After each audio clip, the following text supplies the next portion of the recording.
जागृत कर लो। संसार का वैभव तुम्हारे पास होगा।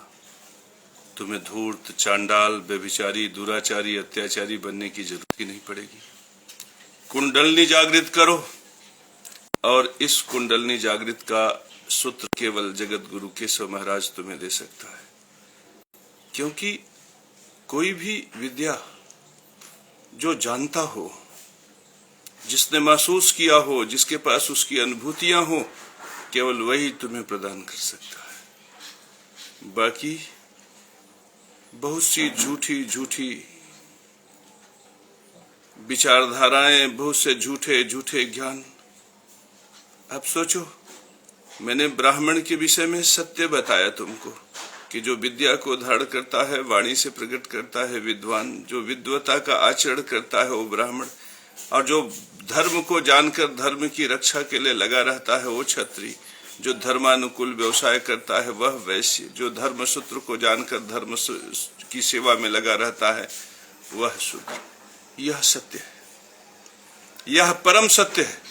लेकिन यहाँ पे बहुत बड़े बड़े विद्वान होंगे जो दिखते विद्वानों जैसे होंगे, लेकिन अभी उनसे पूछो तो न ब्राह्मण के विषय में पता है, न क्षत्रिय, न वैश्य, न शूद्र।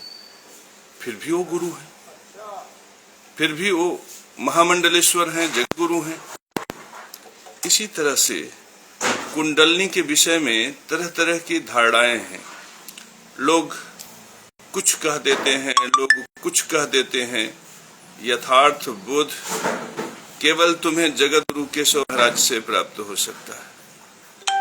आओ, हम आज तुमको कुंडलनी का ऐसा रहस्य बताएंगे कि तुम्हारी कुंडलनी जागृत हो जाएगी। अब कुंडलनी जागरण का मतलब यह भी मत समझ लेना कि तुम हवा में उड़ने लगोगे। कुंडलनी जैसे जैसे जागृत होती है, तुम्हें उपलब्धियां प्राप्त होती चली जाती। इस संसार में जो मनुष्य का शरीर है वह नारायण स्वरूप में है, अर्थात वह नारायणी स्वरूप में ही व्याप्त एक अपने आप में ब्रह्मांड होता है। जो ब्रह्मांड तुम्हें शरीर में मिलेगा वही ब्रह्मांड तुम्हें ब्रह्मांड में मिलेगा। जो सूत्र ब्रह्मांड में दिखाई पड़ेगा वही ब्रह्मांड तुम्हें शरीर में प्रत्यक्षदर्शी बनेगा। इस पूरे शरीर में 7 चक्र होते हैं। पहला मूलाधार चक्र है, पृथ्वी चक्र, उसके ऊपर जल चक्र है, उसके ऊपर अग्नि का चक्र है, उसके ऊपर वायु का चक्र है जो हृदय के पास है। फिर एक कंठ में आकाश चक्र है, और यहाँ पे आज्ञा चक्र है, और ये सहस्त्रार्ध है। मेरे परम प्रिय शिष्यों, बड़ा सरल है समझना कि जितने चक्र प्रभावशाली तरीके से जग जाएंगे, उतने तरह की जो गुण होगी, वृत्ति होगी, वह तुम्हारे अंदर प्रभावशाली होगी। अब तुम्हें यह समझना है कि अलग अलग चक्रों में कौन कौन से देवता किस प्रकार से काम करते हैं। मेरे परम शिष्यों, इस ब्रह्मांड में क्या है? ये अनंत ब्रह्मांड नारायण का स्वरूप है। तो सबसे बड़ी ऊर्जा शरीर में देने का काम कौन करता है? नारायण के प्रकाश से ही सूरज प्रकाशित होता है, और सूरज के प्रकाश से पृथ्वी मंडल। तो हमारे शरीर में नारायण कौन है? ये जो ब्रह्मांड है, ये जो मस्तक का ब्रह्मांड जिसे तुम सहस्त्रार्ध बोलते हो, यह स्वयंभू नारायण है। वैसे तो नारायण हमारे पूरे शरीर में स्वरूप में है। पूरे नारायण, अनंत ब्रह्मांड ही नारायण के स्वरूप में व्याप्त है। लेकिन हम यह सूत्र संचालन के लिए कह रहे हैं। जैसे अनंत ब्रह्मांड में नारायण है, लेकिन वह नारायण किसको प्रकाशित करते हैं? सूर्य को प्रकाशित करते हैं। तो इसी तरह से जो ब्रह्मांड में नारायण है, वह इस आज्ञा चक्र में सूर्य को प्रकाशित करते हैं। यहाँ पे आत्मा का निवास है। आत्म तत्व के कारक जो भगवान है वो सूर्य नारायण है। तो यहां से सूर्य भगवान संसार में अपने प्रकाश को प्रकट करते हैं, और यही प्रकाश तुम्हें बोध प्रदान करता है, ज्ञान प्रदान करता है, विद्या प्रदान करता है। इसका तत्व क्या है? अग्नि। स्वरूप क्या है? प्रकाश। व्यापकता क्या है? अनंत। तो जब सूर्य का प्रकाश यहां से प्रकट होता है तो यहीं पर आत्मा का भी निवास होता है। आत्मा को पोषित करने वाला जो सूर्य है, यह आकाश तत्व इस कंठ से मदद लेता है। यहाँ पे निवास किसका? गुरु का। तो ये जो सूर्य है आकाश तत्व से मिलकर फिर कहां पहुंचता है? पृथ्वी पर पहुंचता है। और पृथ्वी तत्व कहां है? मूलाधार में। मूलाधार अंडकोश के नीचे मूल, जो हमारी रीढ़ रज्जु है, पीठ की जो हड्डी है, उसके सबसे निचले सिरे पर मूलाधार है। तो मेरे परम प्रिय शिष्यों, देखो कैसे प्रकाश आया। प्रकाश, जो प्रकाश तत्व है वह पहले आकाश से संयुक्त होता है, फिर पृथ्वी पर आता है। तो पृथ्वी पर जब आता है तो पृथ्वी के घटक प्रकाश के घटक से क्रिया करते हैं। दो प्रकार की अग्नि है, एक अग्नि जो सूर्य से प्रकट होती है और दूसरा जो मंगल की अग्नि है जो हमारे शरीर में निर्मित होती है। तो मंगल की अग्नि कहाँ गई? मेरे परम प्रिय शिष्यों, जब सूर्य की अग्नि प्रकट होती है, सूर्य की अग्नि को हम वनस्पतियों से धारण करते हैं और वनस्पतियों में जब सूर्य की अग्नि जाती है तो वह सूर्य की अग्नि के प्रभाव से ही जल फट जाता है और जल का हाइड्रोजन कार्बन डाइऑक्साइड से क्रिया करके ग्लूकोज, प्रोटीन, अमीनो एसिड बनाता। अमीनो एसिड बनने की प्रक्रिया पौधों में ही पूरी हो जाती। हम यह नहीं कर पाते, इसलिए हम भोजन के रूप में सीधे अमीनो एसिड पौधों से प्राप्त करते हैं, भोज्य पदार्थ के माध्यम से। इसे हम स्वधा कर्म बोलते हैं। ये जो भोजन देने का काम है, ये जो अन्न अनाज है, ये स्वधा नाम की मातृका संपन्न करती है, इसीलिए हम इसे स्वधा कहते हैं। तो पृथ्वी जब अपने स्वरूप में होती है तो केवल आश्रय देती है, और जब वो बीज को धारण करती है तब वो स्वरूप प्रदान करती है। तो जब वनस्पतियों को स्वरूप प्रदान करती है, उस समय उस स्वरूप में वह प्रकाश को ग्रहण करती है। यह मिलन है प्रकाश और पृथ्वी तत्व का, नारायण और लक्ष्मी तत्व का। और उसके बाद जो फल फूल इत्यादि बनते हैं, जो पोषणी है, वह स्वधा स्वरूप में होकर माता ही इस संसार का भरण पोषण करती है। मेरे परम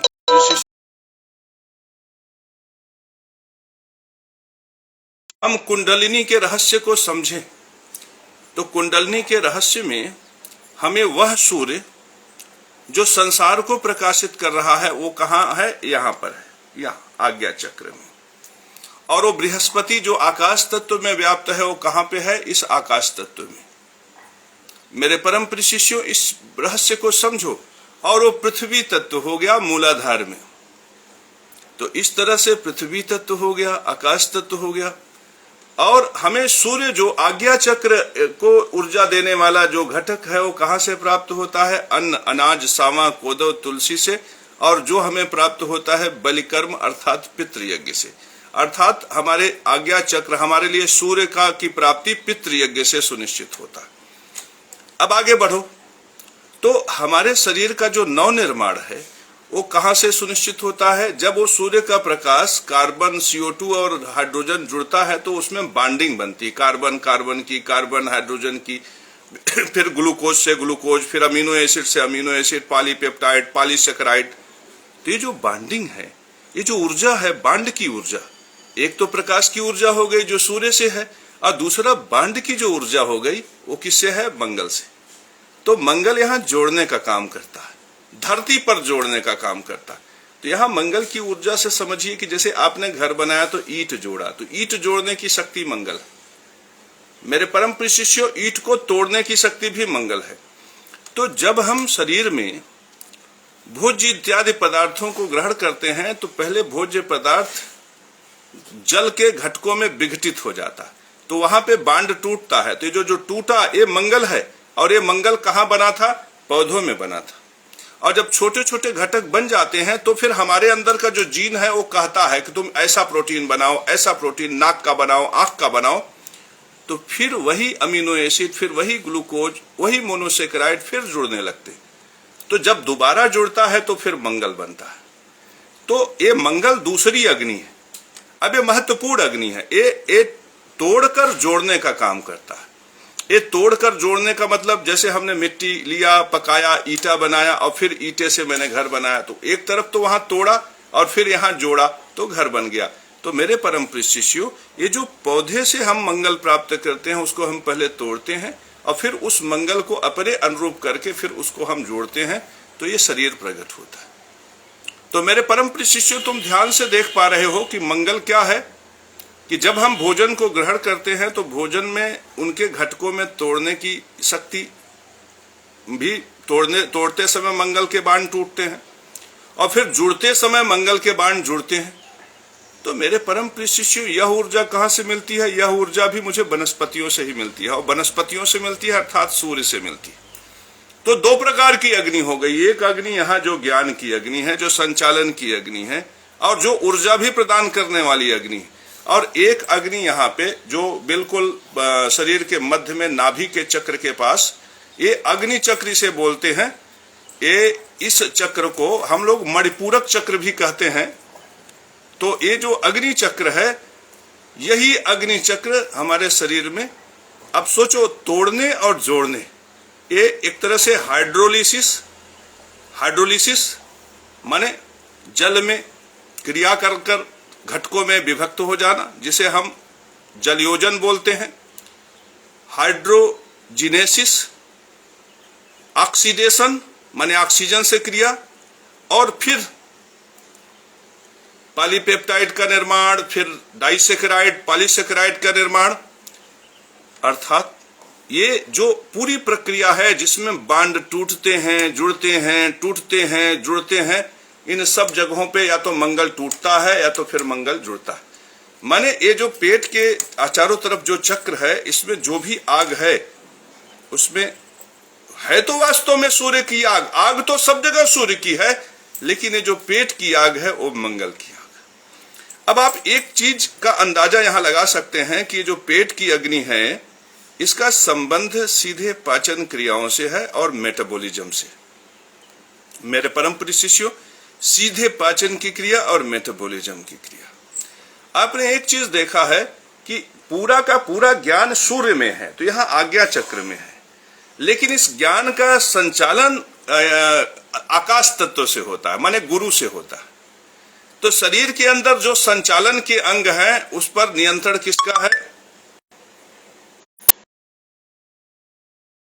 संचालन के अंग है, उसमें नियंत्रण किसका है? गुरु का है, आकाश तत्व का है। ध्यान दीजिए, संचालन हार्मोन्स करता है या तो संचालन का काम लीवर करता है। लीवर इसलिए करता है कि लीवर प्रोटीन बना के उन स्थानों पर भेजता है जहां जरूरत होता है, ये संचालन का काम। मेरे परम प्रिय शिष्यों, शोधन हमेशा पृथ्वी तत्व में होता, तो शोधन का काम में पृथ्वी तत्व की भूमिका सबसे बड़ी है। तो अगर शोधन की बात देखी जाए तो किडनी और फेफड़ा किसका शोधन करता है? वायु तत्व का शोधन करता है। किडनी किसका शोधन करता है? रस तत्व का शोधन करता है। और दोनों का संबंध किससे है? पृथ्वी तत्व से। मेरे परम प्रिय शिष्यों, ये मैं आपको थोड़ा सा जानकारी दे रहा हूं कि शरीर को भी स्वस्थ रखते समय जब आप कुंडलनी जागृत करेंगे तो आपको ज्ञान होना चाहिए, बोध होना चाहिए। मेरे परम प्रिय शिष्यों, जो पृथ्वी है वो हमें आश्रय देता, आश्रय अर्थात अगर हमारे पास जमीन नहीं है, घर नहीं है, मकान नहीं है, जायदाद नहीं, मकान को अलग मानो, जैसे पृथ्वी है, जैसे हमारे पास जमीन नहीं है, तो हम जमीन रहेगा तब ना उस पर जाकर खड़े होंगे। तो ये जो जमीन प्राप्त करने की प्रक्रिया है, ये पृथ्वी तत्व से संबंधित है। लेकिन हम जब जमीन खरीद लें और जमीन पर खड़े हो जाएं, तो भावनात्मक सुख प्रदान करने का काम वायु तत्व का है, रस तत्व का है। मेरे परम प्रिय शिष्यों, ये वायु तत्व, रस तत्व कैसे प्रकट होते हैं? जब जल पृथ्वी तत्व से क्रिया करके वायु तत्व से क्रिया करता है, तीनों मिलते हैं, तब रस प्रकट होता है। तो जब पत्नी प्रसन्न होकर कहती है कि मुझे तो बड़ी खुशी है कि मेरे पास जमीन हो गया, तब उस पृथ्वी तत्व का आनंद हमारे जीवन में संचरित होता। लेकिन अभी भी मंगल का तत्व जागृत पूरी तरह से नहीं हुआ। मंगल के तत्व का जागर तब होता है जब हम उसमें ईंट जोड़ने की क्षमता पैदा कर लें, या फिर मंगल तब जागृत माना जाएगा जब हम ईंट को तोड़ने की शक्ति पैदा कर लें। अर्थात जब हम अपना घर बेच देते हैं तब भी मंगल जागृत रहता है, और जब हम अपने घर का नव निर्माण कर लेते हैं तब भी मंगल जागृत रहता है। तो मेरे परम प्रिय शिष्यों, यदि शरीर के अंदर देखा जाए तो जो अग्नि चक्र है, उस अग्नि चक्र की भूमिका ये है कि जो हम प्रोटीन, फैट, कार्बोहाइड्रेट वनस्पतियों से प्राप्त करते हैं, उनको वह घटकों में तोड़ता है। माने जो जुड़ा हुआ है उसको पहले तोड़ता है और फिर अपनी ही क्षमता से उसको जोड़ता है। तो मेरे परम प्रिय शिष्यों, हम जब कभी भी कोई व्यवसाय करते हैं तो पहले जिनको जोड़ते हैं फिर तोड़ते हैं।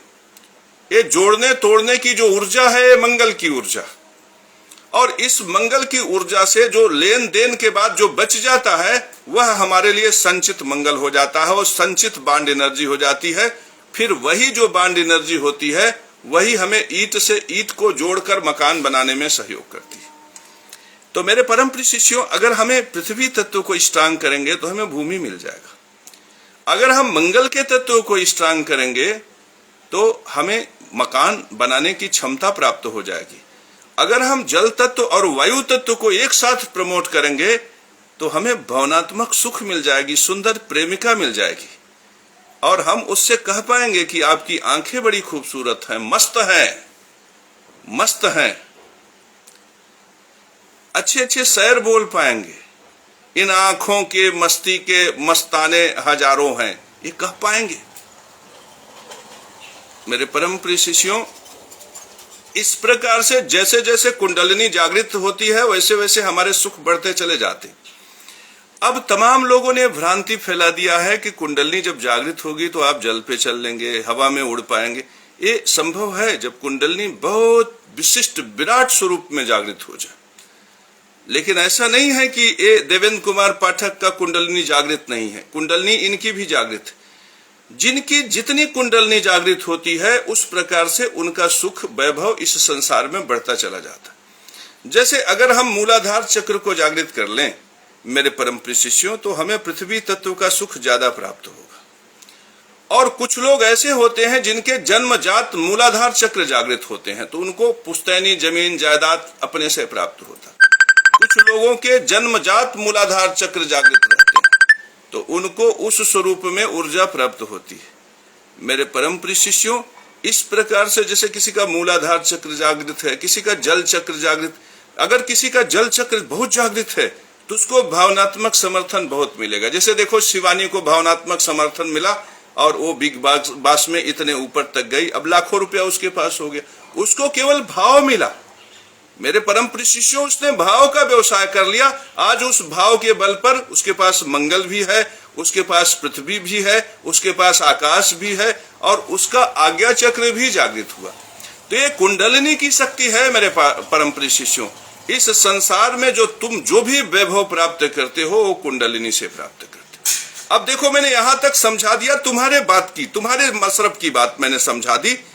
अब अगर मैं ज्यादा 3-5 करूंगा कि इसमें इतने चक्र हैं, इतने दल हैं, इतने, तो आप कंफ्यूज हो जाओगे। आप सिर्फ इतनी बात जानो, मैंने कुंडलिनी जागृत की, मैंने बहुत बढ़िया मेहनत किया। मेरे गुरु कल्लू मुसहर जी महाराज जो संसार के श्रेष्ठ ब्राह्मण थे, उन्होंने मेरा मार्गदर्शन किया और स्थिति आज ये है कि आज कुंडलिनी शक्ति के बल पर मैं बैठे बैठाए अपने लिए धन, वैभव, ऐश्वर्य एकत्र कर लेता हूं और बैठे बैठाए संसार में अपनी विचारधाराओं को स्थापित करता हूं। मेरे परम प्रिय शिष्यों, इसलिए कि उसमें सत्य है, उसमें धर्म है। वे ब्राह्मण थे, योग्य ब्राह्मण थे, उन्होंने मुझे ब्राह्मण बना दिया। यदि कल्लू मुसहर जी महाराज इस संसार के सर्वश्रेष्ठ ब्राह्मण न रहे होते तो क्या केशव महाराज इस संसार का सर्वश्रेष्ठ ब्राह्मण बन पाता? और आज मैं सर्वश्रेष्ठ ब्राह्मण हूं, इसलिए मैं किरण राय को सर्वश्रेष्ठ ब्राह्मण बना सकता हूं। और वह ऐसा ब्राह्मण जो अपने तपोबल से धन पैदा करे, जो अपने तपोबल से विभव ऐश्वर्य पैदा करे। मेरे परम प्रिय शिष्यों, तो आओ सीधे कुंडलिनी जागरण पे आ जाते हैं, बिना लाग लपेट के। इतना बताना इसलिए जरूरी था कि कम से कम ये समझो तो कि वायु चक्र का क्या मतलब है। ये जो शब्दों का आदान प्रदान हो रहा है ना, ये वायु चक्र का देन है। आज देखो, वायु चक्र जागृत है, इसलिए शब्दों में कितना तारतम्य है कि वो शब्द मिल जाते हैं माता सरस्वती की कृपा से, जो शब्द मैं तुम तक पहुंचाना चाहता हूं। पृथ्वी तत्व क्या है? ये जो जमीन मिल गई ना लक्ष्मी नारायण मंदिर के लिए, पृथ्वी तत्व। और ये मंदिर 3 तल्ला जो बन गया ना, ये मंगल का अग्नि तत्व है, जोड़ने की शक्ति पैदा हो गई।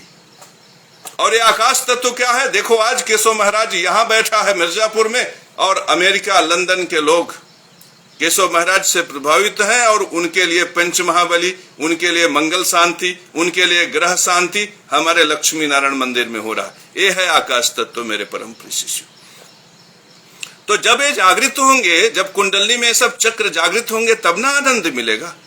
तो आओ सबसे पहले हम तुम लोगों को ये बता देते हैं कि कैसे ये चक्र जागृत होते। तो मेरे परम प्रिय शिष्यों, एक बहुत बड़ी बात, अभी तक लोगों को भ्रांति है कि हम पृथ्वी तत्व, पृथ्वी चक्र को जागृत करेंगे तो केवल पृथ्वी चक्र ही जगेगा, दूसरा चक्र नहीं जगेगा। ऐसा नहीं होता। हम अगर अग्नि चक्र को जागृत करेंगे तो अग्नि सक्रिय हो उठेगा। तो अग्नि अगर सक्रिय होगा तो अपने आसपास के वायु और जल को स्वयं जागृत कर लेता है। कभी कभी ऐसा होता है कि जैसे अग्नि चक्र आपने बहुत जगा लिया तो हाइड्रोलिसिस होने लगा, तो पता चला जल योजन ही हुआ और उसको निर्माण के लिए कुछ पृथ्वी तत्व के घटक नहीं मिले। तो ऐसी स्थिति में तब शरीर में भी थोड़ी बहुत दुर्गुण पैदा होते, लेकिन यह चीजें ज्यादा मात्रा में नहीं होता। ज्यादातर वह अपने घटकों को खोज ही लेता है, अपने घटकों को खोज लेता है। इस प्रकार से कुल मिला के कुंडलनी जब जागरण करने के लिए आप चलते हैं तो आपका केवल उपलब्धि ही उपलब्धि होती। तो मैं कहता हूं कि क्यों अत्याचारी, भ्रष्टाचारी, चांडाल बनो, आप साधक बन जाओ। संसार का वैभव आपको प्रणाम करेगा। और मैं साधना का ऐसा मार्ग बता रहा हूं जिसमें आपको सहज में उपलब्धि प्राप्त हो जाएगी। वैसे तो मैं पहले कुंडलनी चक्र को एनर्गाइज करने के लिए सबसे पहले सुबह उठता हूं तो 5 मिनट, 2 मिनट, 4 मिनट ही इसे करता हूं, और 5 मिनट से ज्यादा आप कर भी नहीं पाएंगे, अंदाज लीजिएगा। देखो जो मैंने अभ्यास किया वो अगर मैं तुमको बताऊंगा तो तुम्हें लगेगा कि हाँ ये चीज आजमाया हुआ है। और बेमतलब की बात कोई आ जाएगा, कुंडलिनी पे बहस करने लगेगा और कहेगा ये करोगे तो ऐसा हो जाएगा, वो करोगे तो ऐसा हो जाएगा। मैं बिल्कुल एग्जैक्ट बात बता रहा हूं। कैसे? आओ, मैं जब सुबह उठता हूं तो 5 मिनट दे दिया ये मंत्र पर, ओम लम वम रम यम हम। ओम लम वम रम यम हम, ओम लम वम रम यम हम। ये इतनी तेजी से ऊर्जा भर देगा कि 5 मिनट से ज्यादा करोगे ना तो शरीर में स्पंदन पैदा होने लगेगा। सीधे बीज मंत्र है। अब इसमें क्या है, जैसे हम लम शब्द पृथ्वी बीज मंत्र है, ये मूलाधार को थोड़ा सा उद्दीप्त करता है। उसके ऊपर जल चक्र है, थोड़ा सा उद्दीप्त हो गया, थोड़ा सा अग्नि चक्र उद्दीप्त हो गया, थोड़ा सा वायु चक्र जो हृदय पे है वह उद्दीप्त हो गया, आकाश चक्र थोड़ा सा उद्दीप्त हो गया, और ओम आज्ञा चक्र। देखो सहस्त्रार्ध को उद्दीप्त करने की आवश्यकता नहीं। ये नारायण, ये जो ब्रह्मांड में है, ब्रह्मांड ही जिनका स्वरूप है वह नारायण है। तो 7वें चक्र को जागृत करने की आवश्यकता नहीं। 7वां चक्र समय आने पर अपने से जागृत हो जाएगा। तो मेरे परम प्रिय शिष्यों, इस तरह से एक बेसिक मंत्र है ओम लम वम रम यम हम। यह मैं इसलिए अभ्यास करता हूं कि अगर कोई चक्र में गंदगी हो, जैसे आप एक्सरसाइज करते हो तो थोड़ा सा पसीना आ जाता है तो शरीर के जितनी अशुद्धियां हैं वो निकल जाती हैं। तो उसी तरह से सुबह सुबह ओम लम वम रम यम हम कह लेते हैं। तो जब लम कह लेते हैं तो भैया हमारा जमीन जायदाद सुरक्षित हो जाता है। जब वम कह लेते हैं तो जल चक्र भावनात्मक जो संबंध आप लोगों का लगाव है वो बढ़ जाता है, प्रेम बढ़ जाता है। कभी कभी कोई फोन करके कोई कह देता है गुरुजी आप बड़े अच्छे लगते हैं, कसम से, तो भले उनको मना ओना कर दिया जाता है लेकिन अंदर से तो लगता है ना कि हाँ कुछ दम है। तो ये वम वाला जागृत हो गया। रम कम से कम पाचन दुरुस्त रहे, शरीर दुरुस्त रहे, अग्नि चक्र ठीक ठाक रहे। यम हमारा जो विचार है, आपका विचार है, मेल खाए, परस्पर आगे बढ़े, वायु चक्र जागृत हो गया। और हम आकाश तत्व, यह जो विचार है ये प्रभावशाली होकर संसार में व्याप्त होने लगे। तो ये थोड़ी सी पहला अभ्यास ओम लम वम रम यम हम। इसका मैंने बहुत अभ्यास किया और इसका अभ्यास इतना प्रभावशाली होता है कि जैसे मैं अभ्यास करता हूं, समझ लीजिए सुबह अगर मैं 1 घंटा कर लूं, लेकिन 1 घंटा करने में आपका पूरा शरीर गन गन करने लगेगा, कंपन होने लगेगी। क्योंकि ये मंत्र वो मंत्र नहीं है कि आप ओम नमः शिवाय कहेंगे और बैठे रहेंगे। ओम नमः शिवाय में परमात्मा शंकर का आधार, वो भक्ति का मंत्र है, भाव का मंत्र है। लेकिन इसके हर शब्द ऊर्जा के मंत्र हैं, चक्र को उद्युक्त करने के मंत्र हैं। तो इसमें उत्तेजना, कंपन, तो जब कंपन है तो आप कंपन को एक लिमिट तक बर्दाश्त कर सकते हो, और इस बर्दाश्त करने की क्षमता को जैसे जैसे आप बढ़ाते जाओगे वैसे आपके शरीर के चक्र जागृत होते जाएंगे, और जैसे जैसे चक्र जागृत होते जाएंगे वैसे वैसे ऊर्जा मिलती चली जाएगी। तो अब देखो, ये तो हो गया कि आप ओम लम वम रम यम हम अगर इतना कह लेंगे तो स्वस्थ रहेंगे, आपके पास जमीन घर मकान हो जाएगा, थोड़ा बहुत पैसा हो जाएगा, प्रेम इत्यादि मिल जाएगा। तो जीवन में संतुलन के लिए मंत्र है। तो फिर विशिष्ट क्या है, आओ थोड़ा सा हम और आगे ले चलते। जब मुझे ऐसा लगता है कि हम कुबेर का कुल जो पैसा है, खजाना है, उसी को खींच लें, तो हम मंत्र उस स्वरूप में करते हैं जिस स्वरूप में प्रकृति में नव निर्माण हो।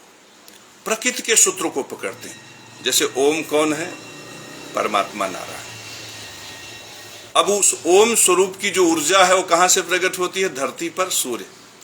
तो जैसे धरती पर केवल मैं केशव महाराज हूं, आप भी तो हो, तो आपका भी एक ब्रह्मांड है। उसी तरह से ब्रह्मांड में जैसे एक सूर्य है, तो जितने सितारे हैं उनके पास न जाने कितने सूर्य हैं।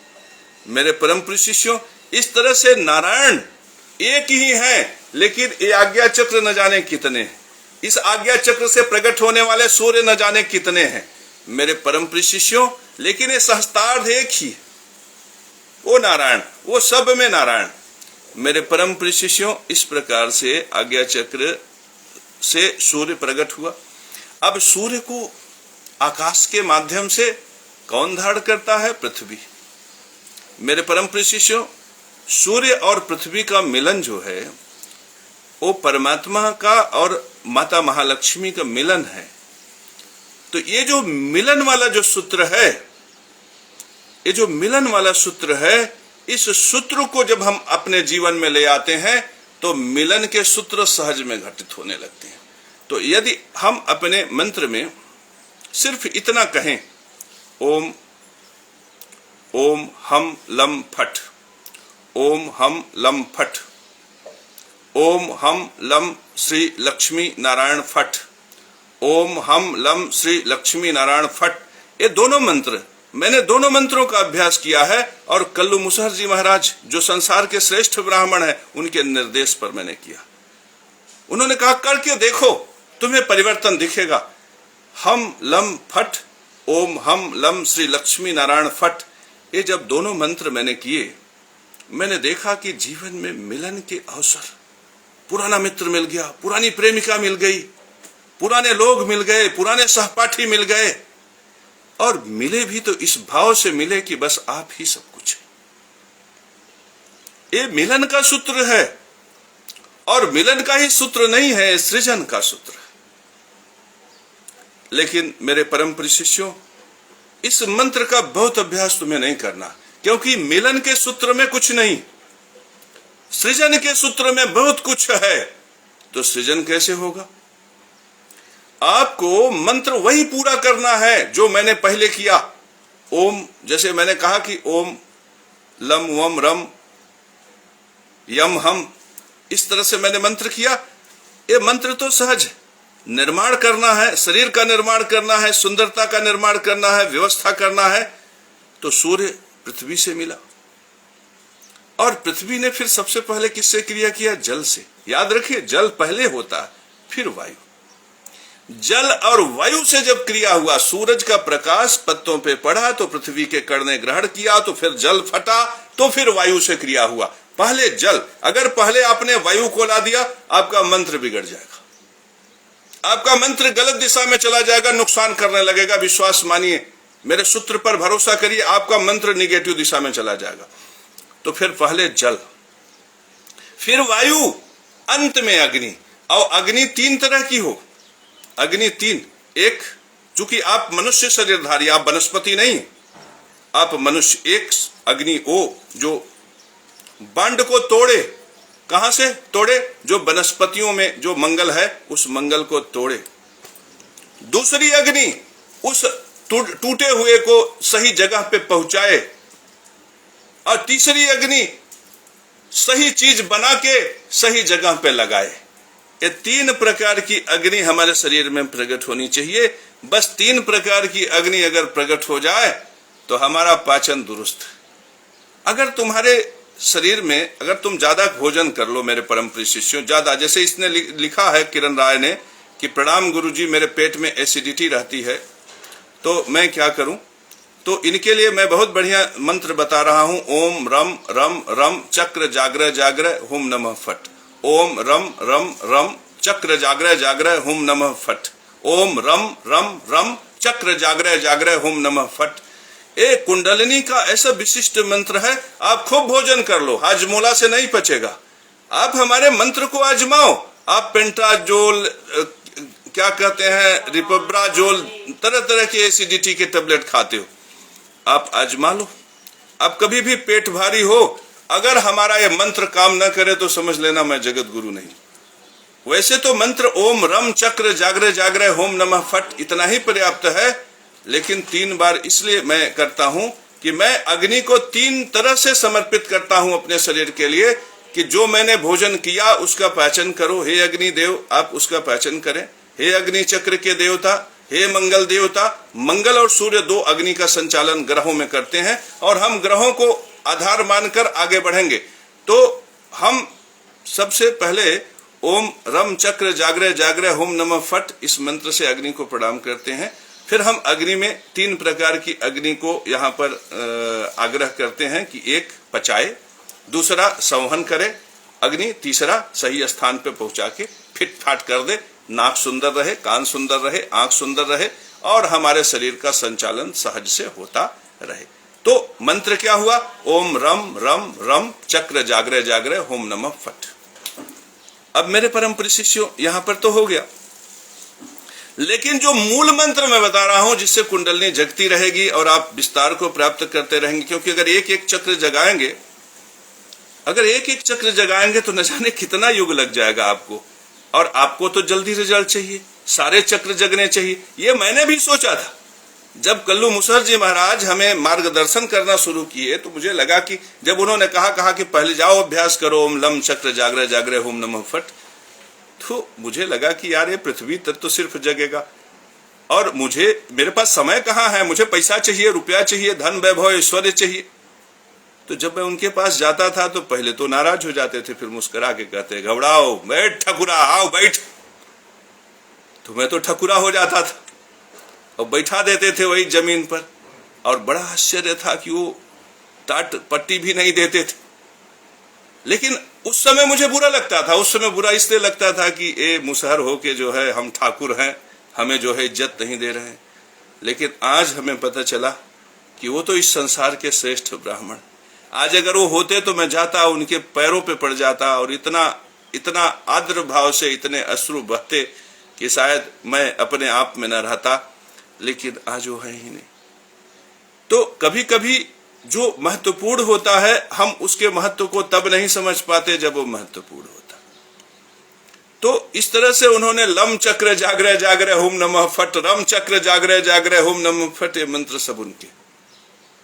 तो मेरे परम प्रिय शिष्यों, उन्होंने जो विशिष्ट मंत्र बताया कि कहा आकाश के मार्ग से ये प्रभु नारायण, वास्तव में जो नारायण है, जो सब जगह है, वो पृथ्वी तत्व से मिलते हैं, और पृथ्वी तत्व और आकाश तत्व का जो मिलन है, यही परमात्मा नारायण और माता धरा का मिलन है। ये शब्द सोचिए, उस महान ब्राह्मण ने सोचा, और उस महान ब्राह्मण के सूत्र में आप देखो तो विज्ञान का सूत्र है, आप देखो तो दर्शन का सूत्र है, आप देखो तो साधना का सूत्र है, धर्म का सूत्र है, रहस्यों से भरा हुआ सूत्र है मेरे परम प्रिय शिष्यों।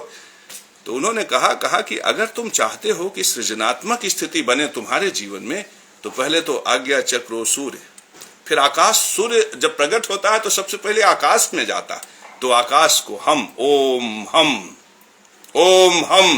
और फिर उसको पृथ्वी से मिलाओ लम, ओम हम लम। और फिर उन्होंने कहा ये जल से पहले क्रिया करता, पहले वायु को नहीं पकड़ता। जब सूरज के प्रकाश को धरती के घटक ग्रहण करते हैं और परमात्मा और धरती का मिलन होता है, तो सबसे पहले जल फटता है मेरे परम प्रिय शिष्यों। इसे हाइड्रोजन से, जल से ऑक्सीजन निकलता है। फोटोलिसिस ऑफ वाटर पर न जाने कितने वैज्ञानिकों ने रिसर्च किया। पहले ये भ्रांति थी कि हम कार्बन डाइऑक्साइड लेते हैं, ऑक्सीजन निकालते, तो लोगों में भ्रांति थी कि ऑक्सीजन कार्बन डाइऑक्साइड से निकलता, तो कार्बन डाइऑक्साइड से ऑक्सीजन न निकल के जल से निकलता है। इसके लिए न जाने कितने वैज्ञानिकों ने रिसर्च किया, उसमें कुछ को नोबेल प्राइज मिला। सोचो, इतने बड़े रहस्य को वो कल्लू मुसहर महाराज पहले से जानते थे कि कहीं जल से क्रिया करता। इसीलिए जल का चक्र नीचे है, वायु का चक्र ऊपर। इसीलिए उन्होंने ये भी कहा कि पृथ्वी का चक्र सबसे नीचे, उसके बाद जल का चक्र, और वो सूरज का प्रकाश ऊपर, वो ऊपर से आया, ये नीचे से आया, तो सबसे पहले जल से क्रिया किया, और फिर किससे क्रिया किया? फिर वायु से क्रिया किया। अभी तक अग्नि किसकी है? सूरज की अग्नि है। लेकिन जब जल और वायु दोनों से क्रिया किया, तो उसके बाद क्या हुआ? उसके बाद नए बांड बनने लगे, नया प्रोटीन बनने लगा, नए तरह से अमीनो एसिड जुड़ने लगे। तब कौन सा बना? तब मंगल बना, तब अग्नि चक्र प्रकट हुआ, तब अग्नि प्रकट हुआ मेरे परम प्रिय शिष्यों। तब उन्होंने कहा तब कैसे मंत्र करोगे? उन्होंने कहा तब ऐसे मंत्र करो, ओम हम लम वम यम रम। उन्होंने कहा रम चक्र विशिष्ट है, रम चक्र को तुम शरीर में स्थापित करो।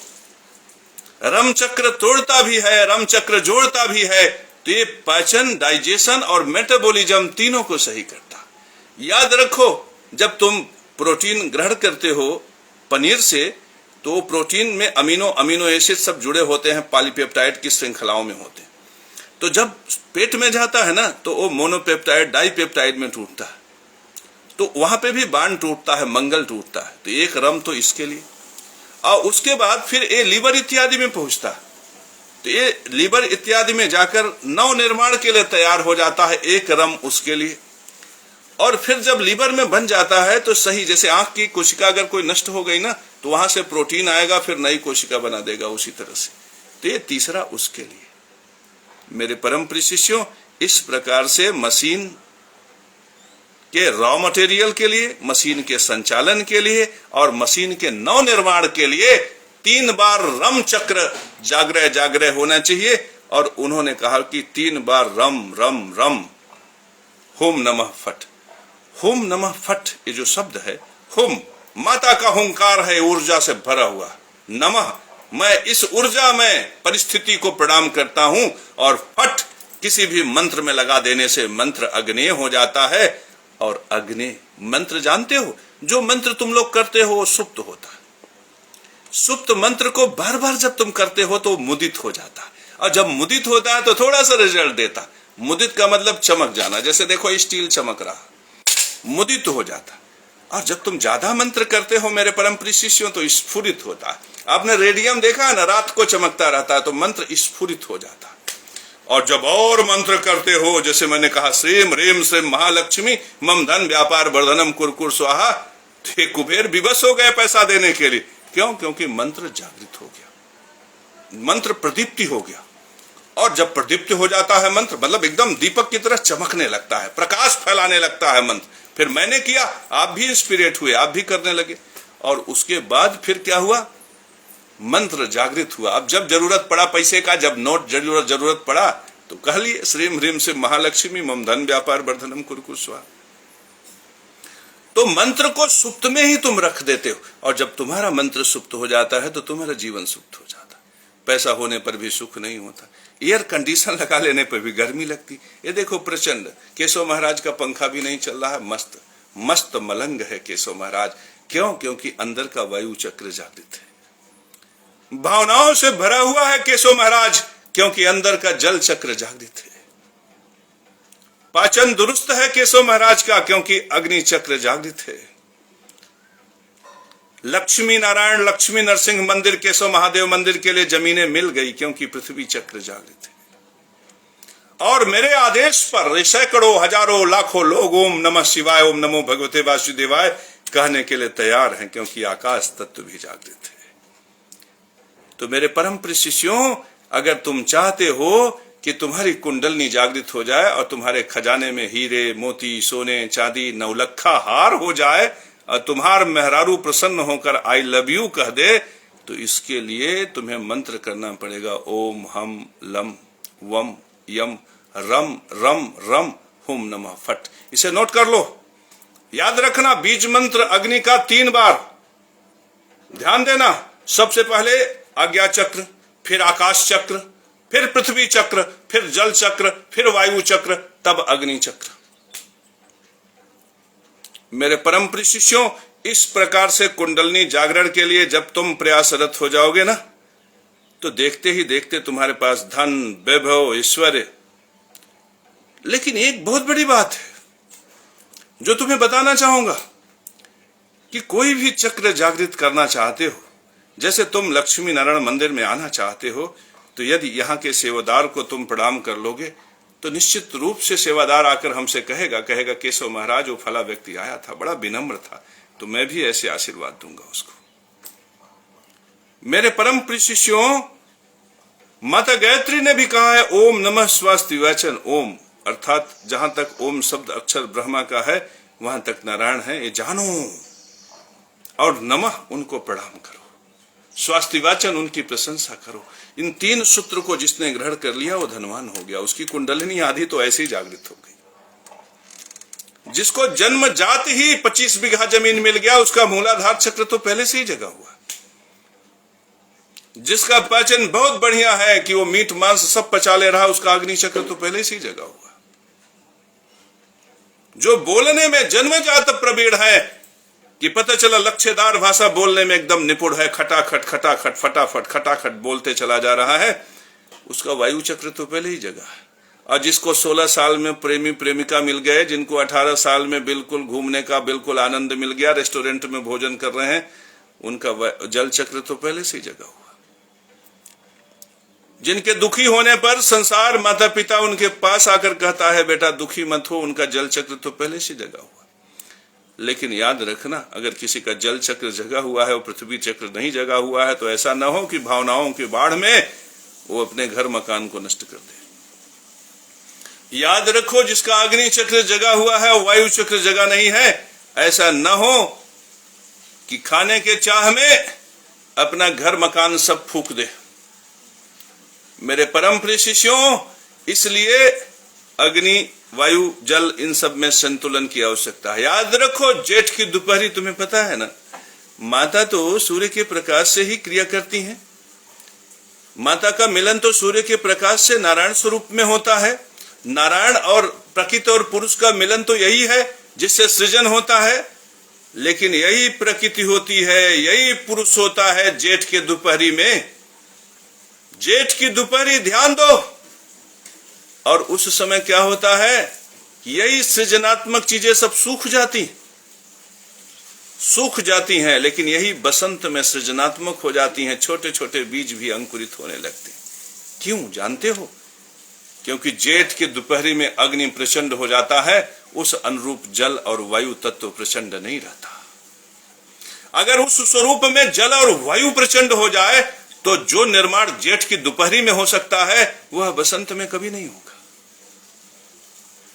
लेकिन जेठ की दोपहरी जब आती है तो जो छोटे मोटे वनस्पतियां घास फूस होते हैं सब नष्ट हो जाते हैं। क्यों नहीं होता उस समय सृजनात्मक? क्योंकि प्रकाश तो वह भी है, लेकिन उस समय असंतुलन रहता है। उस समय प्रकाश की तीव्रता अधिक होती, जल तत्व की तीव्रता उस हिसाब से नहीं होती। लेकिन जिस समय जल, प्रकाश, वायु, अग्नि, आकाश ये सब संतुलन में होते हैं, उस समय सृजन होने लगता है, अधिकतम सृजन। तो मेरे परम प्रिय शिष्यों, जल इतना न बढ़े कि बाढ़ आ जाए, वायु इतना न चले कि आंधियां चल पड़े, अग्नि इतना न हो कि सब जला दे, और आकाश ऐसा न हो कि तुम्हारी जमीन तुम्हारे पैरों के नीचे से खिसक जाए। ये जो संतुलन है ना, एक कुंडलनी जागरण में बहुत विशिष्ट है मेरे परम प्रिय शिष्यों। और इस संतुलन को स्थापित करने की कला जिसने सीख लिया, उस संसार में, इस संसार में उसे सम्राट होने से कोई नहीं रोक सकता। फिर वही कल्लू मुसहर जी महाराज संसार के श्रेष्ठ ब्राह्मण हो जाते हैं। फिर उनके सामने बड़े बड़े गोत्र वाले पानी पानी मांगते हैं, पानी। मेरे परम प्रिय शिष्यों, आओ हम इस विशिष्ट सूत्र को पकड़ें। अब जैसे हमारे पास घर नहीं है, हमारे पास मकान नहीं है, हमारे पास रहने के लिए आश्रय भी नहीं है, हम मढ़ा में रह रहे हैं, मड़ई में रह रहे हैं। मैं गारंटी लेता हूं, मैं जगत गुरु केशव महाराज तुम्हें वचन देता हूं, याद रखना, उस सम्राट की तरह मत समझना जो गारंटी पे गारंटी गारंटी पे गारंटी देता है, सब झूठ हो जाता, उसकी तरह मत मानना। ये जगत गुरु केशव महाराज की गारंटी है। आप मूलाधार चक्र के देवता कौन है, उनको प्रणाम करोगे कि नहीं? गणेश जी।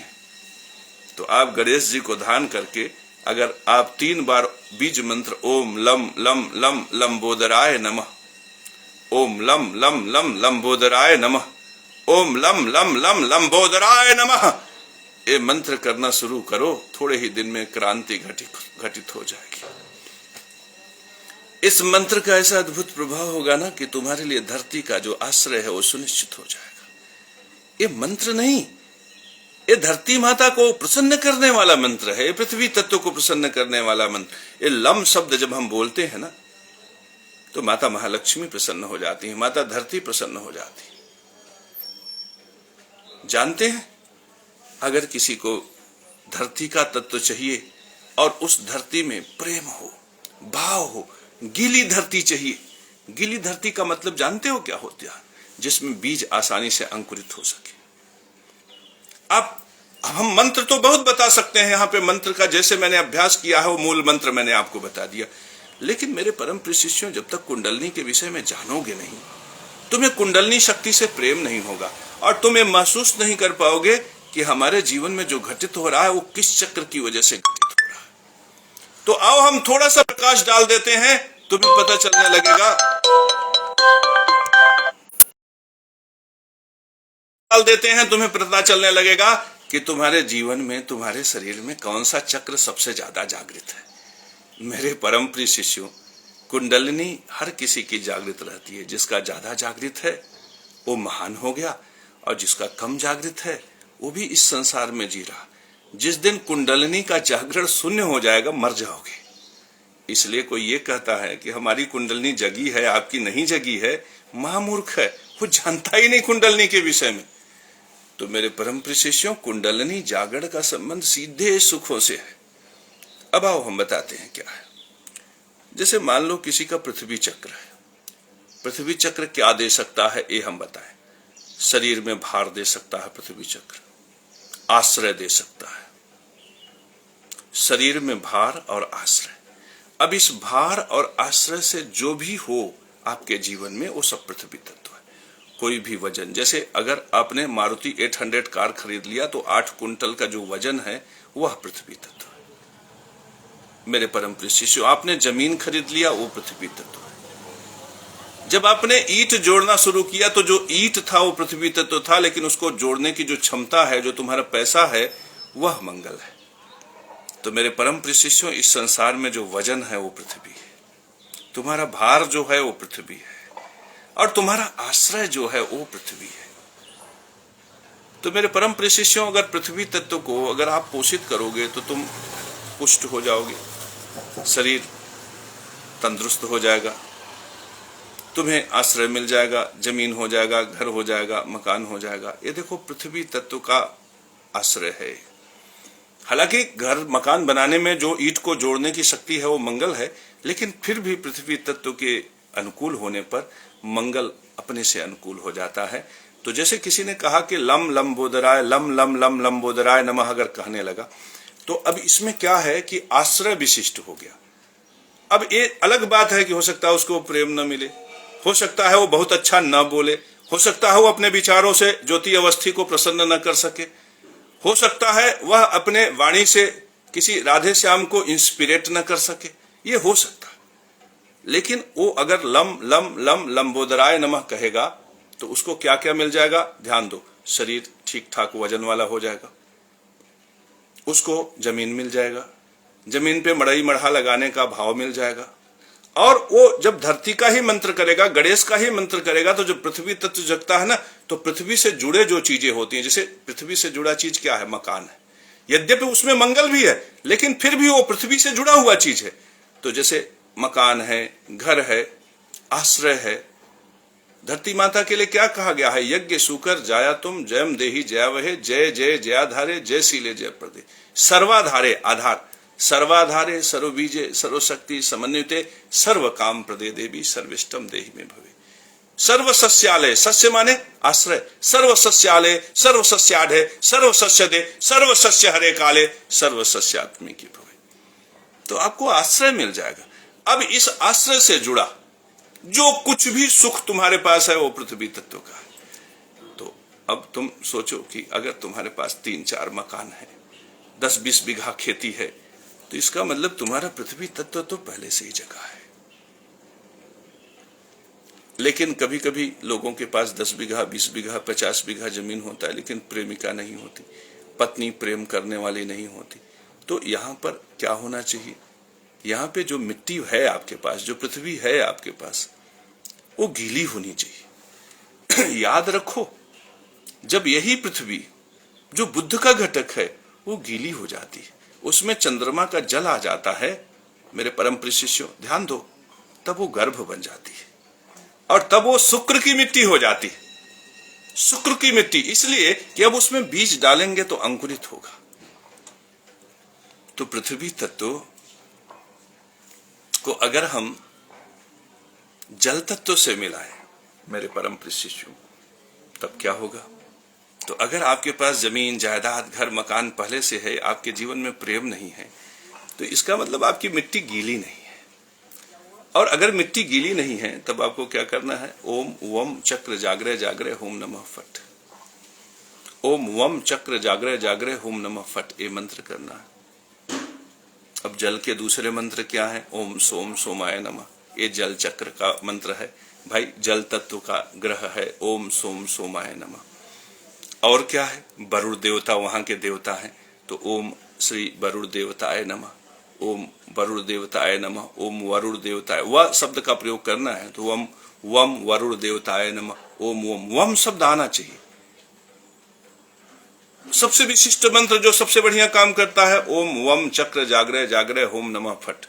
तो मेरे परम प्रिय शिष्यों, जब तुम वम चक्र जागरे जागरे होम नमः फट कहो, तो उस समय तुम मन ही मन चंद्रमा को प्रणाम करो, मन ही मन जल के देवता को प्रणाम करो, मन ही मन वरुण देवता को प्रणाम करो।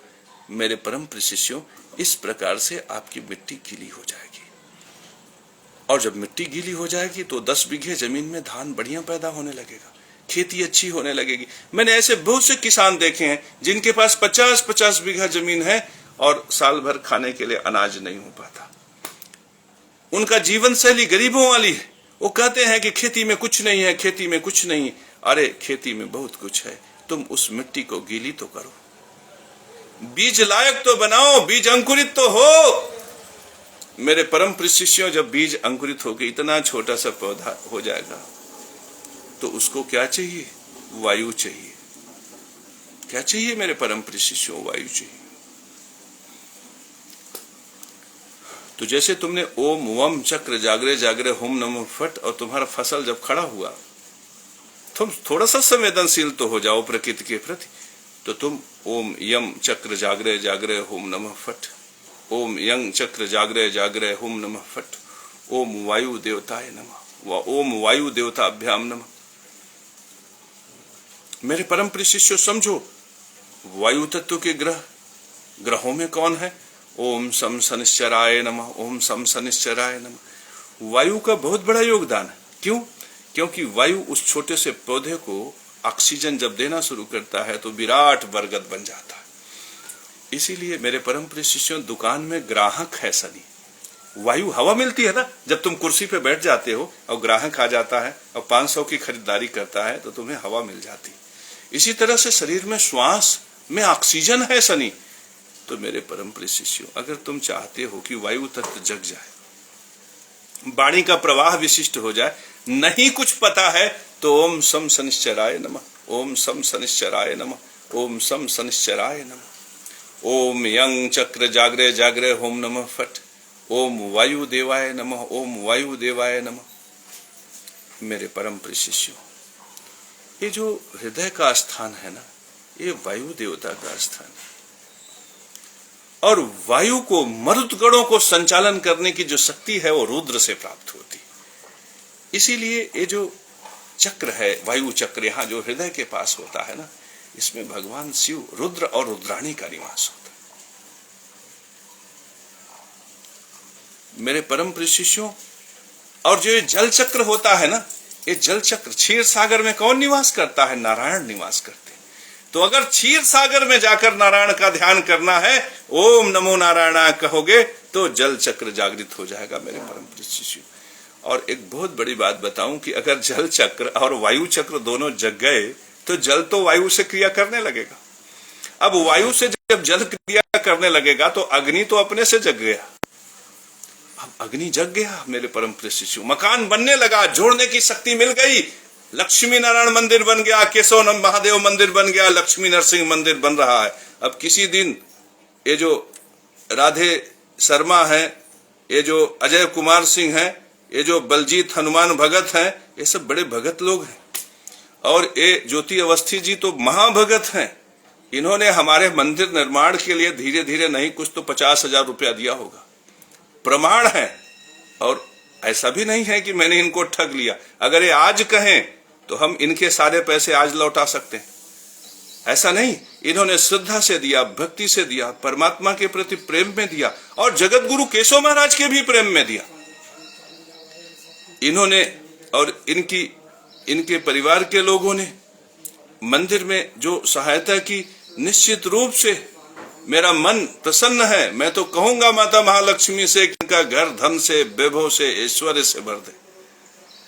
ऐसी देवियां निष्ठा धर्म में है, जिनका निष्ठा जो है परमात्मा तत्व के जागरण में है, ईश्वर व्यवस्था के प्रचार में, प्रसार में है, ऐसे लोग जब समाज में प्रकट होते हैं तो ऐसी ही दैवी शक्तियां जागृत होती हैं। इस प्रकार से कुंडलिनी के जागरण में मदद मिलता है। ऐसे ही केशव महाराज प्रभावशाली होकर संसार को सही ज्ञान से मार्गदर्शन करते हैं। और जो शराबी, जो नशेड़ी लड़के, जिनको मजा उसमें आता है, उसमें उन्हें आनंद न मिलके वो साधना में आनंद प्राप्त करने की स्थिति में आ जाते हैं। अब जो जितने लोग देख रहे हैं वो कम से कम कुछ घंटे तो करेंगे साधना। जैसे कहते हैं ना कि आइए कुछ दिन बिताइए गुजरात में, वैसे मैं कहता हूं आइए बैठिए कुछ दिन मेरे साथ। देखो तुम्हारा लड़का एक दिन अव्वल ना आ जाए, अच्छा नंबर ना प्राप्त कर ले, तो समझ लेना कि मैं जगत गुरु केशव महाराज नहीं हूं। मेरे परम प्रिय शिष्यों, इस तरह से वायु चक्र और जल चक्र के जागृत होने पर अग्नि चक्र तो अपने से ही जागृत हो जाता। तो फिर अग्नि चक्र को जगाने की आवश्यकता क्या है? नहीं, उसको भी जगाने की आवश्यकता है। मेरे परम प्रिय शिष्यों, तुम्हारे घर में खूब रोटी, ज्यादातर लोग ऐसे हैं जिनका अग्नि चक्र गड़बड़ है। अब आपके घर में खूब रोटी हो गया, खूब दाल हो गया, खूब भात हो गया, पैसा रुपया जब आया, प्रेमिकाएं भी मिल गई, सुंदर सब दाम्पत्य जीवन भी हो गया, सब कुछ हो गया, वायु मिल गया, जल मिल गया, 2 बच्चे भी हो गए। अब वायु तत्व जागृत, जल तत्व जागृत, लेकिन पनीर चिल्ली खा लिए और पेट भारी और पाचन क्रिया दुरुस्त नहीं। अभी वो आए थे ना, कह रहे थे एसिडिटी हो गई है। अभी एसिडिटी क्यों हो रही है? क्योंकि तुम अपनी अग्नि से ज्यादा प्रेम को ग्रहण कर ले रहे हो, अग्नि से ज्यादा जनन को ग्रहण कर ले रहे हो, अग्नि से ज्यादा सुखों को ग्रहण कर रहे हो, अग्नि से ज्यादा शराब पी ले रहे हो। मेरे परम प्रिय शिष्यों, इसलिए अग्नि चक्र को भी सही दिशा में रखना जरूरी है। तो जब तुम्हें ऐसा लगे कि तुम्हारा पाचन दुरुस्त नहीं है, जब तुम्हें ऐसा लगे कि मकान का निर्माण बीच में रुक गया है, जब तुम्हें ऐसा लगे कि तुम्हारे जीवन में कर्ज का समावेश हो रहा है, जब तुम्हें ऐसा लगे कि दुश्मन बढ़ रहे हैं, शत्रु बढ़ रहे हैं, क्योंकि ये सब अग्नि के गुण, कोर्ट कचहरी, जोड़ने की शक्ति, तोड़ने की शक्ति, विघटन, विनाश, निर्माण, ये सब के सब अग्नि से नियंत्रित हैं। तो यह अग्नि विशिष्ट है, तो अग्नि की दिशा सही होनी चाहिए। तो अग्नि के लिए मैंने क्या कहा कि अग्नि एक, सबको एक बार, मेरे परम प्रिय शिष्यों, सबको एक बार, वम चक्र जागृह जागृह होम नमः फट, यम चक्र जागृह जागृह होम नमः फट, लम चक्र जागृह जागृह होम नमः फट, लेकिन अग्नि को 3 बार। ध्यान देना मेरे परम प्रिय शिष्यों, ओम रम रम रम चक्र जागरे जागरे होम नमः फट। अग्नि को 3 बार क्यों? पहले तो जो विघटन हो रहा है वो सकारात्मक हो, फिर ट्रांसपोर्टेशन जो हो रहा है वो सकारात्मक हो, फिर नव निर्माण जो हो रहा है वो सकारात्मक हो। अग्नि को, अगर अग्नि चक्र को ध्यान कर रहे हो तो सबसे पहले सूर्य से उसको प्रणाम करो। यद्यपि सूर्य यहाँ है, यहाँ पे तो मंगल है, लेकिन फिर भी ये मंगल की जो अग्नि है वो सूर्य से प्रकट होती है, इसलिए पहले सूर्य को प्रणाम करो। फिर उस अग्नि को प्रणाम करो जो हवन कुंड में जल रही, क्योंकि हवन कुंड में जो अग्नि जल रही है वो मंगल। फिर उस अग्नि को प्रणाम करो जो तुम्हारे पेट में जल रही है। इस प्रकार से अगर प्रणाम के भाव से तुमने 3 बार मंगल को प्रणाम कर लिया मेरे परम प्रिय शिष्यों, दिव्य हो जाओगे। तुमने देखा कि सारे चक्र जागृत हो गए, सारी ऊर्जा, सब कुछ, छोटे छोटे सूत्र। अब विराट क्या जाए, अब जैसे जल चक्र जागृत हुआ तो जल चक्र में क्या हुआ, जब मिट्टी गीली हुई तो बीज अंकुरित होगा ना, तो बीज ऐसे तो अंकुरित हो नहीं जाएगा, बीज आएगा ना कहीं, बीज बनेगा ना कहीं, तो बीज माने बीज बना, बीज कहीं बना तो अंकुरित होने से पहले गर्भ पलेगा तब न बढ़ेगा। तो अब इसमें कहानी लिखो तो एक पुस्तक लिख जाए कि प्रेम प्रकट होगा, भाव प्रकट होगा, अनुरंजन प्रकट होगा, स्त्री पुरुष में आकर्षण प्रकट होगा। तो जब आपका जल चक्र जगने लगेगा तो कहते हैं ना, वे लोग जानते ही नहीं इस चीज को, बस किताबों में लिखा, जिसने लिखा था वो जानता था। और आज जो केशव महाराज बता रहा है वो अनुभूति बता रहा है, अनुभव बता रहा है, लेकिन उसने लिखा तो ऐसा लगता है कि वो अलग से कुछ चीजें घटित हो रही। तो उसमें ऐसे कहते हैं कि जैसे ही जल चक्र जागृत करोगे काम वासना बढ़ जाएगा, काम के वेग को आप नियंत्रित नहीं कर पाओगे, लेकिन ब्रह्मचर्य व्रत धारण करना खंडित हो गया तो महापाप हो जाएगा, तुम्हारे ऊपर बिजली गिरेगी, मर जाओगे। पता चला हो गया, कुंडलनी जागृत करने का जो बल था खत्म। ये अनुभव नहीं, ये मूर्खता है। ये सच है कि जल चक्र जब तुम जगाने चलोगे तो बीज का अंकुरण होगा, क्योंकि मिट्टी गीली हो रही है। अब वृक्ष बनने की तैयारी है, अब छोटे से कोपल फूलेंगे, अब छोटे से कोपल फूटेंगे, 2 पत्ते निकलेंगे, छोटा सा पौधा सुंदर लगेगा, प्रेम होगा, भाव जगेगा, उमड़ जाएगा कि बस देखते रहो। जिसकी वजह से ये घटित हुआ उसको गले से लगा लो, प्रेम में सब कुछ लुटा दूं, मर जाऊं, मिट जाऊं, इस प्रकार के भाव प्रकट होंगे। मैं भी नहीं कहता कि तुम उस प्रकार के भाव को प्रकट मत होने दो, तुम प्रेम में मगन हो जाओ, तुम झूम लो, तुम नाच लो, तुम गा लो। तुम्हारी यदि कोई प्रेमिका है तो उसे गले से लगा लो, उसके प्रेम में कोई गीत भी गा लो, हम मिले तुम मिले एक दूजे के लिए, ऐसे गीत भी गा लो। तुम यूं ही नगमे सुनाती रहो, इस प्रकार से भी कर लो, कोई फर्क नहीं, और भाव बढ़ेगा। मेरे परम प्रिय शिष्यों, वह फल ही उसी का है। लेकिन इस बात को भी ध्यान में रखो कि जब वह बीज स्फुटित हो, पत्ते प्रकट हो, तो उस समय वायु की आवश्यकता है, वायु तत्व की आवश्यकता है। वो वायु तत्व है रोटी, वो वायु तत्व है नोट का साधन, वो वायु तत्व है जल, वो वायु तत्व है भोजन। अब वायु तत्व भोजन, अब भोजन पे आ जाओगे तो गलत हो जाएगा। देखो, गलती पे मत जाओ, लेकिन वो भोजन कैसे है इसको बताने में फिर समय लग जाएगा। लेकिन अभी समझ लो कि वो ग्राहक, जो तुम गद्दी में बैठे हो, वो ग्राहक आ गया, मन में आ गया, उमंग तरंग आ गया, और जब उसने 5,000 रुपए की खरीदारी कर ली तो हो गया, मन प्रसन्न हो गया कि चलेंगे, अब औरत से बताएंगे 1,000 का फायदा हुआ, वो भी प्रसन्न हो जाएगी, कहेगी आप बड़े अच्छे हो, मजा आ जाएगा, आनंद ही आनंद। तो वायु तत्व की तरफ जाओ। अगर तुम वहीं पे मिट्टी को गीली करके पड़े रह गए और बीज वहीं रोपित होकर पड़ा रह गया और तुम वायु तत्व की तरफ नहीं बढ़े, तो याद रखना वो वृक्ष इतना बड़ा होकर मर जाएगा। तुम्हारे जीवन में क्या होता है जानते हो? कभी पृथ्वी तत्व प्रकट होता है तो मिट्टी गीली नहीं हो पाती, और कभी कभी मिट्टी गीली होती है तो तुम वायु तत्व के लिए प्रयास नहीं करते और वो जो प्रेमिका होती है ना, पड़ोसी के साथ भाग जाती। ये दूसरा दुख। और कभी कभी तुम्हारे पास वायु तत्व इतना बढ़ जाता है ना कि तुम उस गीली मिट्टी की कदर नहीं करते, तो तुम्हारे पास सिर्फ नोटों के बंडल रह जाते हैं और जीवन का सुख चला जाता है। और कभी कभी तो तुम्हारे पास वायु और जल और पृथ्वी तत्व इतना अधिक हो जाता है कि तुम 1 किलो पनीर चिल्ली खा लेते हो और अपना गुम्बाड़ा पेट लेकर बैठ जाते हो कि गुरुजी एसिडिटी है, एसिडिटी है, एसिडिटी।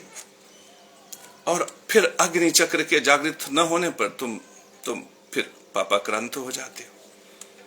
तो मेरे परम प्रिय शिष्यों, यह तो मैंने तुम्हें बताया कि अलग अलग चक्रों का क्या योगदान है, और मैंने कम शब्दों में बताया, उन बातों को बताया जो तुम्हारी जिंदगी से जुड़ी हुई है कि वायु तत्व कहां होगा। जैसे तुम कपड़े की दुकान में बैठे हो तो 2 ग्राहक को हवा है, तुम ऐसे बैठे हो, ऐसे सांस लिए तो हवा है। और अगर इस पर कोई प्रेमिका आकर मुझसे कह दे कि गुरुजी आप बोलते बहुत अच्छे हैं, बस रस मिल गया।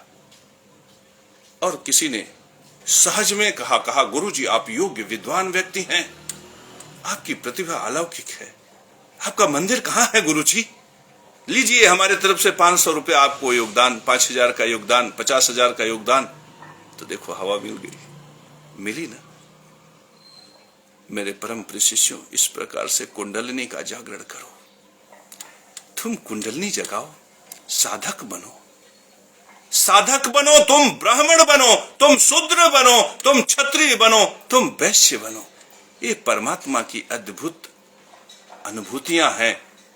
जिस दिन तुम अच्छे ब्राह्मण बन जाओगे, तुम क्षत्रिय बन जाओगे, तुम शूद्र और वैश्य बन जाओगे, तुम संसार जी लोगे, तुम कल्लू मुसहर के प्रयास को तुम सार्थक कर लोगे, तुम जगत गुरु केशव महाराज जी के उद्देश्यों को अपने जीवन में पाल लोगे, और तुम्हारा पुत्र इस संसार का सर्वश्रेष्ठ ब्राह्मण बनकर जब इस संसार में प्रकट होगा, रास्तों पे चलेगा, तुम गर्व से अपने सिर को ऊपर उठा लोगे। मेरे परम प्रिय शिष्यों, तुम अपने मस्तक में अविद्या को धारण मत करो, क्योंकि अविद्या से तुम लोग अभी ब्राह्मण क्षत्रिय वैश्य शूद्र में लड़ते रहे, जबकि इसमें लड़ने का कोई वजह ही नहीं है। लड़ाई असली तुम्हारी ब्राह्मण क्षत्रिय वैश्य शूद्र से नहीं है, ये तो तुम्हारी सेवा में है। तुम्हारी लड़ाई वास्तव में अत्याचारी से है, और जो अत्याचारी है वो न ब्राह्मण है, न क्षत्रिय है, न वैश्य है, न शूद्र है। ये जो घरों को गिराने वाला, घरों को रौदने वाला, बुलडोजर चलाने वाला, ये जो आतताई, जो बिना नियम कानून के जो तुम्हारे जीवन में दुखों को भर रहा है, यह न ब्राह्मण है, न क्षत्रिय है, न वैश्य है, न शूद्र है, यह केवल अत्याचारी है। और जो अधर्म, अन्याय, अनीति के सूत्र को धर्म का सूत्र बनाकर परस रहा है, जो पेशकार के पेशी को धर्म सुनिश्चित करने पर लगा है, जो हमारे पितृयज्ञ, जो रजिस्ट्रार के दरबार में मेरा पितृयज्ञ नष्ट हो गया, मैं पापी हो गया, इस पाप को सिर्फ यह कहकर उन पापाक्रांतियों को पाप करने के लिए बढ़ावा दे रहा है कि राजनीति की बात मत करो। वह न ब्राह्मण है, न क्षत्रिय है, न वैश्य है, न शूद्र है, न गुरु है, न जगत गुरु है, न आचार्य है, न महामंडलेश्वर है, न मंडलेश्वर है, न पीठाधीश्वर है। वह केवल और केवल चांडाल है। मेरे परम प्रिय शिष्यों, वह केवल और केवल चांडाल है। तुम्हारी लड़ाई ब्राह्मण क्षत्रिय वैश्य शूद्र से है ही नहीं। तुम गलत जंग लड़ रहे हो, तुम दिशाहीन लड़ाई लड़ रहे हो, और इस लड़ाई का अंजाम सिर्फ यही होगा कि तुम अपना सर्वस्व नष्ट कर लोगे। तुम अपनी कुंडलिनी के जो प्रकाश की जो किरणें हैं, उनको तुम नष्ट कर लोगे। तुम्हारा खेत सूख जाएगा, तुम्हारा जीवन नष्ट हो जाएगा। तुम्हारी असली लड़ाई जानते हो किससे? तुम्हारी असली लड़ाई ब्राह्मण क्षत्रिय वैश्य और शूद्र से नहीं है। तुम्हारी असली लड़ाई है अत्याचारी से। तुम्हारी असली लड़ाई है चांडाल से। तुम्हारी असली लड़ाई है धूर्त से। तुम्हारी असली लड़ाई है व्यभिचारी से। तुम्हारी असली लड़ाई है भ्रष्टाचारी से। तुम्हारी असली लड़ाई है बलात्कारी से, तुम्हारी असलाई है पाखंडियों से। मेरे परम प्रिय शिष्यों, तुम अपनी असली लड़ाई पर ध्यान दो। ये चांडाल, ये अत्याचारी, ये बहुत ताकतवर नहीं है। तुम केवल इनको पहचान लो मेरे परम प्रिय शिष्यों, तुम इनको केवल पहचान लो, मत लड़ो इनसे। किसी शस्त्र की आवश्यकता नहीं, किसी अस्त्र की आवश्यकता नहीं। तुम सिर्फ इनको पहचान लो और चट्टी चौराहों पर तुम स्वीकार मत करो कि ये धर्मात्मा है। तुम केवल अत्याचारी को अत्याचारी कहो, चांडाल को चांडाल कहो, व्यभिचारी को व्यभिचारी, दुराचारी को दुराचारी, बलात्कारी को बलात्कारी। मेरे परम प्रिय शिष्यों, इस प्रकार से यदि तुम अपने असली शत्रु को पहचान लोगे, तुम्हारी शत्रुता, तुम्हारी लड़ाई अत्याचारी से और चांडाल से है। याद रखना, इन सभी शत्रुओं में अत्याचारी और चांडाल बहुत ही प्रभावशाली हैं। इनसे तुम शस्त्रों से नहीं जीत सकते, क्योंकि जितने भी शस्त्र हैं सब इनके अधिकार में है। इनको तुम अपने ज्ञान से, बुद्धि, कौशल से परास्त कर सकते हो मेरे परम प्रिय शिष्यों। और इन सब में प्रचंड है। तुम अत्याचारी को देखते हो तो तुम सोचते हो कि ये तो बड़ा बलवान है, लेकिन इन सब में भी बलवान है चांडाल। ये तुम्हारी कुंडलिनी में जो अंधकार है ना, ये चांडाल की वजह से है। ये तुम्हारा जो धर्म नष्ट हुआ ना, ये चांडाल की वजह से। ये जो तुम निर्धन हुए ना, दरिद्र हो गए ना, ये चांडाल की वजह से। आज तुम जो कर्जे में हो ना, ये चांडाल की वजह से। ये चांडाल बड़ा दुष्कर और भयंकर शत्रु है तुम्हारा। ये सम्राट, राजा, अत्याचारी, महाअत्याचारी, इन सबसे बलवान है। इसलिए बलवान है क्योंकि यह अधर्म के सूत्र को ही धर्म सूत्र बनाकर समाज में स्थापित कर देता है। स्थिति क्या होती है? स्थिति क्या होती है कि जो धर्म का सबसे बड़ा शत्रु है, वही धर्म गुरु समझ में आने लगता है। और जब सच्चा जगत गुरु नारायण की कृपा से प्रकट होता है, तब वही पाखंडी नजर आने लगता है। ये चांडाल बहुत ही दुष्कर है और इस चांडाल को कोई नष्ट नहीं कर सकता। ये अजर है, ये अमर है। एक शरीर छोड़ता है तो दूसरा शरीर पकड़ लेता है। गद्दी पे बैठा चांडाल जब हटता है तो अपने ही जैसे दूसरे चांडाल को बैठा देता है। ये चांडाल कभी नष्ट नहीं होता। लेकिन कल्लू मुसहर जी जो संसार के श्रेष्ठ ब्राह्मण थे, उनकी कृपा से ये जो संसार का श्रेष्ठ ब्राह्मण जगत गुरु केशव महाराज तुम्हारे सामने प्रकट है, ये सूत्र जानता है इस चांडाल को नष्ट करने का। इस चांडाल को नष्ट करने का केवल एक ही सूत्र है, इसे पहचान लो। बस इसे पहचान लो। और इसे पहचानने का सूत्र जानते हैं क्या है? विधि पूर्वक यज्ञ सूत्र ही सनातन धर्म है। तुम इसके वाणी में, इसके शब्द में, इसके विचार में विधि पूर्वक तलाशना। विधि पूर्वक माने न्यायपूर्ण सम्मत। यदि तुम्हें इसके शब्दों में न्यायपूर्ण सम्मत मिल जाए, तब समझ लेना कि ये गुरु है। और जैसे ही तुम ये देखो कि न्यायपूर्ण नहीं है, फिर भी जबरदस्ती अन्यायपूर्ण को न्यायपूर्ण सुनिश्चित करने में लगा हुआ है, तब समझ लेना कि ये चांडाल है। तो मेरे परम प्रिय शिष्यों, आज मैंने संक्षेप में कुंडलिनी के विषय में तुम्हें ऐसा बताया कि यदि तुम वास्तव में उसे अंगीकार कर लोगे, स्वीकार कर लोगे, तो तुम्हारी निर्धनता नष्ट हो जाएगी, तुम्हारी अज्ञानता नष्ट हो जाएगी। और जब तुम कुंडलिनी जागृत करोगे ना, तो चांडाल अपने से पहचान में आने लगेगा, अत्याचारी अपने से समझ में आने लगेगा। याद रखो, इस संसार का अत्याचारी और चांडाल से कभी भला नहीं हुआ है। इसलिए मेरे परम प्रिय शिष्यों, तुम जगत गुरु केशव महाराज को अपने मन मस्तिष्क में धारण करके, तुम गुरु के प्रति श्रद्धा भक्ति को स्थापित करते हुए, तुम आज से ही कुंडलिनी जागरण में लग जाओ मेरे परम प्रिय शिष्यों। यह जो मैंने प्रयोग बताया है, यह निश्चित रूप से तुम्हारे लिए परम